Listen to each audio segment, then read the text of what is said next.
Is called contract. Contract की definition कहाँ पे लिखी है? Section 2H। मैंने कल बताया था बेटा, आप अभी नए नए लॉ में आए हो, तो जितने भी लॉज होते हैं, चाहे वो इंडियन पिनल कोड है, चाहे वो ट्रांसफर प्रॉपर्टी एक्ट है, चाहे आपने सुना होगा CRPC, CPC, ठीक है, जितने भी लॉज होते हैं ना, आमतौर पे सभी लॉज जो हैं, जब जिस लॉ को इनेक्ट किया जाता है, लेजिस्लेचर जिसको इनेक्ट करता है, जिसको पार्लियामेंट बनाती है जिस लॉ को, तो उस लॉ को नंबरिंग देती है, ठीक है। तो नंबरिंग कैसे दी जाती है? जैसे आपके रोल नंबर है ना, सबके रोल नंबर 1, रोल नंबर 2, 3, 4, 5, चलो अभी आपको लॉटनी हुए हो जाएंगे, ठीक है। तो 180 स्टूडेंट्स है, हमें तो बड़ा रिकॉग्नाइज करना मुश्किल हो जाए, तो हम बोलेंगे जी 145, तो सीधा 145 खड़ा हो जाएगा, हमें एकदम पता चल जाएगा 145 कौन है। तो सिमिलरली ये जो लॉ भी होते हैं, वो पार्लियामेंट जब बनाती है, उनको सेक्शंस में लिखा जाता है। हर एक लॉ में सेक्शंस होते हैं, सेक्शन 1, 2, 3, 4, 5, 6 डिपेंड करता है, 70 सेक्शन है, 80 सेक्शन है, 100 सेक्शन है, और आईपीसी में तो लगभग 500 सेक्शन है। आईपीसी इतना लेंथी है, जब इंडियन पिनल कोड पढ़ोगे आप, तो देयर आर अबाउट 500 सेक्शंस, ठीक है। पंजाबी चों नूं धारा कह दिंदे आ, ठीक है, भी धारा 1, धारा 2, धारा 5, धारा 10, ठीक है। तो बेटा तुसी सैक्शनस वाइज सैक्शन विच ही हर लॉ पढ़ोगे, और कॉन्ट्रैक्ट मैं तुहानूं दस्सिया सी कल कि usually definitions are always given in section 2 और सेक्शन 3, ठीक है। तो सेक्शन 2 विच जिन्नियां भी डेफिनेशंस है वो सारियां लिखियां होईयां है। तो कॉन्ट्रैक्ट की डेफिनेशन की है? सेक्शन 2H आपां नूं दसदा है। सेक्शन 2H कहता है an agreement enforceable by law is called contract। कि जिस एग्रीमेंट को लॉ एनफोर्स करता है उसको हम क्या कहते हैं? कॉन्ट्रैक्ट कहते हैं, ठीक है। ये हमने कल समझा था। तो फिर समझने वाली बात ये आ गई आगे कि भाई एग्रीमेंट क्या चीज है। अब देखो ये बात तो समझ आ गई हमें कि दो चीजें होनी चाहिए किसी भी कॉन्ट्रैक्ट में। दो एलिमेंट्स है कॉन्ट्रैक्ट के। पहली बात तो उसमें एग्रीमेंट होना चाहिए, फिर वो एग्रीमेंट होना चाहिए जिसको मतलब जो लीगली वैलिड है, जिसको कि लॉ एनफोर्स करता है, ठीक है जी। तो फिर हम ये समझते हैं कि भाई एग्रीमेंट क्या चीज है, क्या होता है भाई एग्रीमेंट? आप लोग बताओ, what is agreement?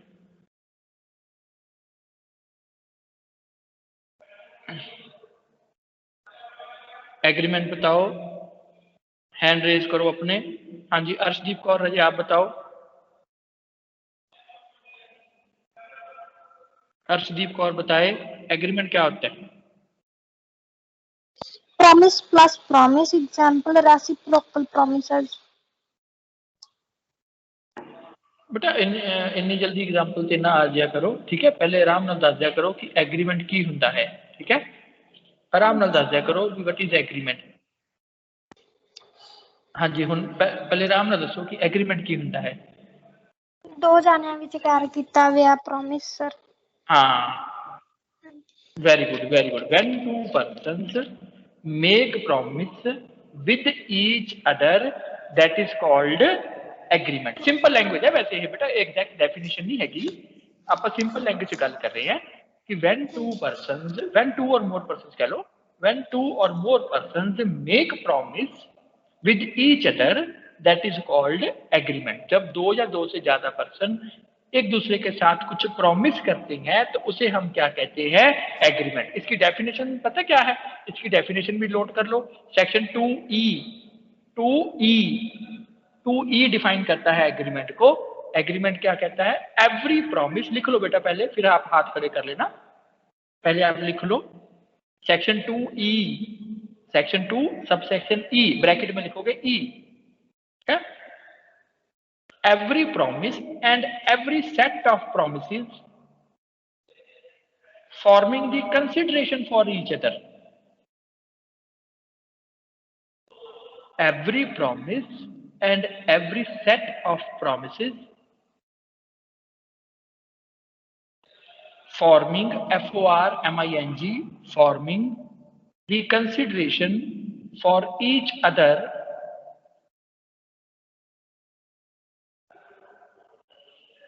is an agreement। ठीक है, डेफिनेशन थोड़ी सी मुश्किल है, इसीलिए मैंने सिंपल लैंग्वेज में आपको लिखवाया था, कल लिखवाया था मैंने।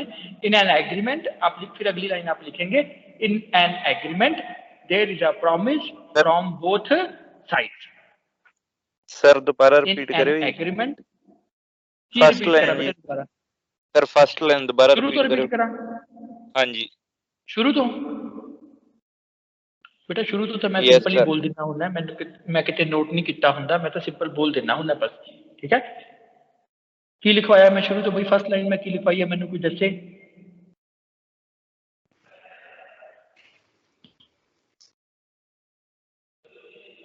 When two or more persons make promise with each other, it is called agreement. जब दो या दो से ज्यादा बंदे एक दूसरे के साथ कुछ प्रॉमिस करते हैं, हम उसको क्या कह देते हैं? एग्रीमेंट। दोबारा रिपीट कर रहा हूं, ये कहीं लाइन लिखी नहीं होती, मैं तो बस ऐसे बोल देता हूं सिंपल लैंग्वेज में, फटाफट नोट कर लिया करो। When two persons make promise with each other, it is called agreement. फिर मैंने अगली लाइन लिखवाई जो डेफिनेशन है exact. According to section 2E, every promise and every set of promises forming the consideration for each other is an agreement. इसको आप inverted commas में रख लोगे क्योंकि ये एग्जैक्ट डेफिनेशन है। ठीक है, याद रहेगी लिख देना, नहीं याद रखी तो ना लिखना, याद रखोगे तो अच्छी बात है। Every promise and every set of promises forming the consideration, consideration में बताऊंगा क्या होता है, अभी लिख लो। FORMING, forming the consideration for each other is an agreement. यहाँ पे इन्वर्टेड कॉमर्स बंद हो जाएंगे। ठीक है, ये दो लाइनें होगी, तीसरी लाइन क्या लिखेंगे? So in an agreement there is a promise from both sides.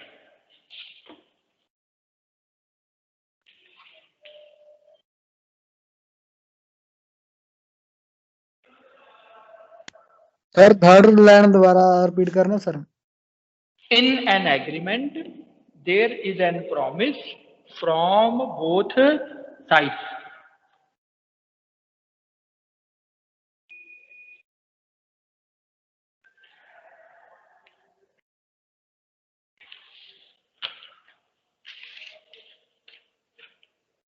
ठीक है जी, अब समझ आया थोड़ा सा भी एग्रीमेंट क्या होता है? जब दो या दो से ज्यादा बंदे एक दूसरे के साथ कोई प्रॉमिस करते हैं, हम उसको क्या कह देते हैं? एग्रीमेंट कहते हैं। हाँ बेटा, अब जिन्होंने हाथ खड़े किए थे वापस हाथ खड़ा करो। अमित कुमार हाथ खड़ा करा था। अमित कुमार, अब तुम बताओ एग्रीमेंट क्या होता है, कोई एग्जाम्पल दे सकते हो बेटा, जो भी आपको पता है वो बताओ। Sir offer to sell, A offer करता है sir sell to his cars, B accept करता है भी वो कार खरीदेगा। This is known as agreement, जिसमें सर रेसिप्रोकल प्रोमिसेस होते हैं। हाँ, इन एन एग्रीमेंट ये भी लिख सकते हो, in an agreement there is a reciprocal promise from both sides. ठीक है, बहुत अच्छा। हाँ जी समीक्षा, आप बताओ क्या बोलना चाहते हो? हाथ खड़ा किया है।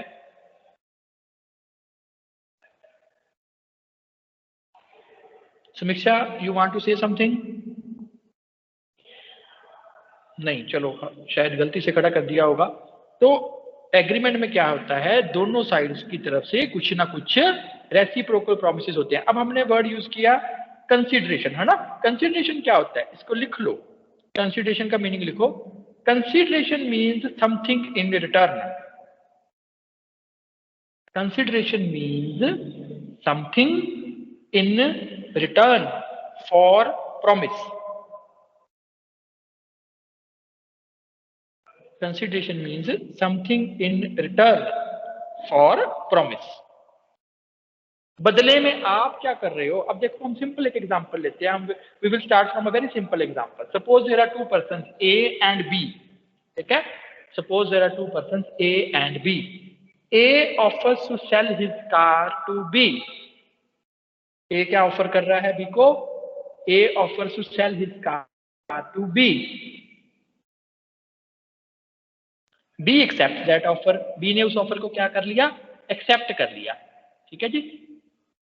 Now A promises to deliver his car to B and B promises to pay ₹1 lakh to ए। अब ए ने प्रॉमिस किया है बी के साथ कि ठीक है मैं तुझे अपनी कार डिलीवर कर दूंगा, और बी ने प्रॉमिस किया है कि ठीक है जी मैं तुझे कार के बदले में क्या दूंगा?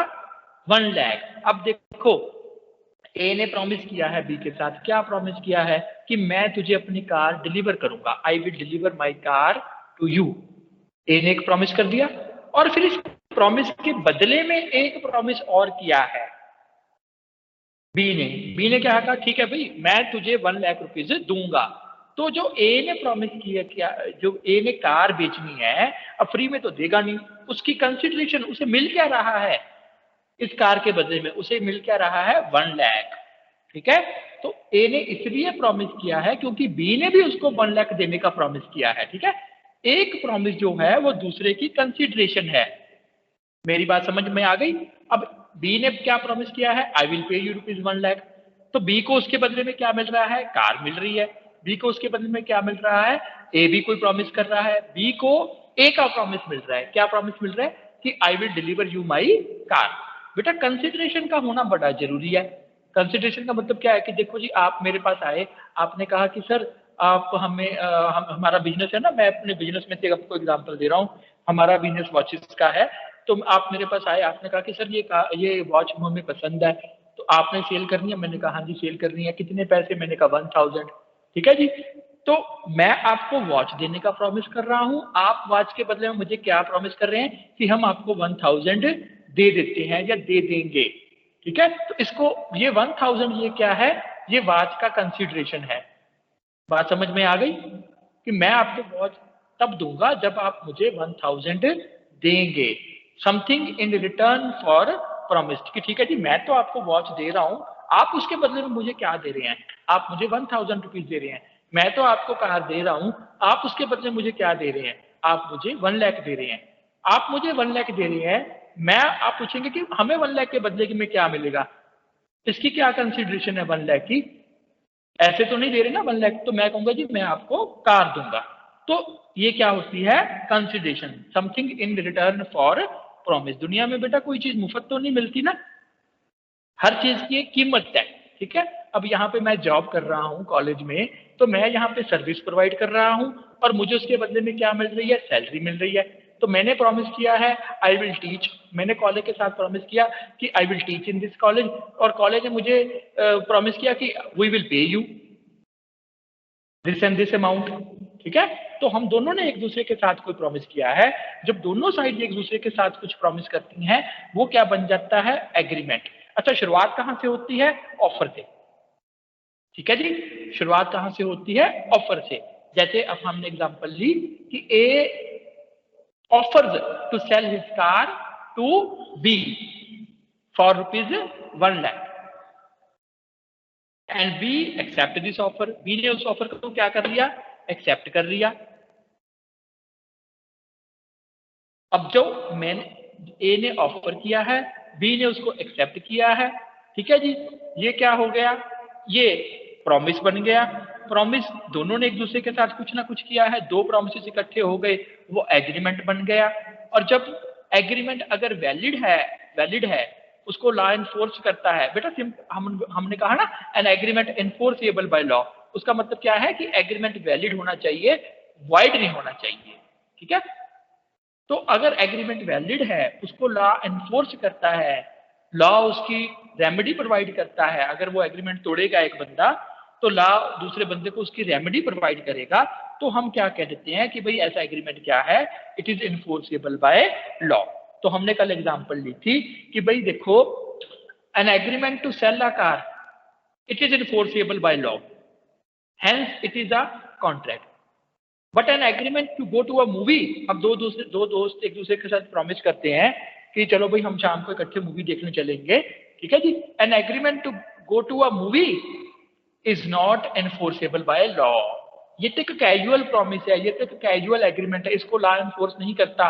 अगर एक फ्रेंड मना भी कर देगा शाम को कि नहीं भाई मैंने मूवी नहीं देखने जाना, तो दूसरा फ्रेंड उसके खिलाफ कोई केस नहीं फाइल कर सकता। ठीक है, तो दो एग्जांपल ले रहे हैं, an agreement to sell a car, an agreement to sell a watch. ठीक है, ये सारे एग्रीमेंट क्या हैं, they are enforceable by law and hence it is a contract. But an agreement to go to a movie, this agreement is not enforceable by law, hence it is not a contract. मेरी बात समझ में आ गई बेटा? यहाँ पे मैं pause ले रहा हूँ। अगर आपको लगता है कि सर हम काफी फास्ट जा रहे हैं तो मैं स्लो हो जाता हूँ, रिपीट कर देता हूँ। बताओ भाई, किसी को प्रॉब्लम है? जिसको प्रॉब्लम है सिर्फ वही बोलेगा। यहाँ तक क्लियर हो गया?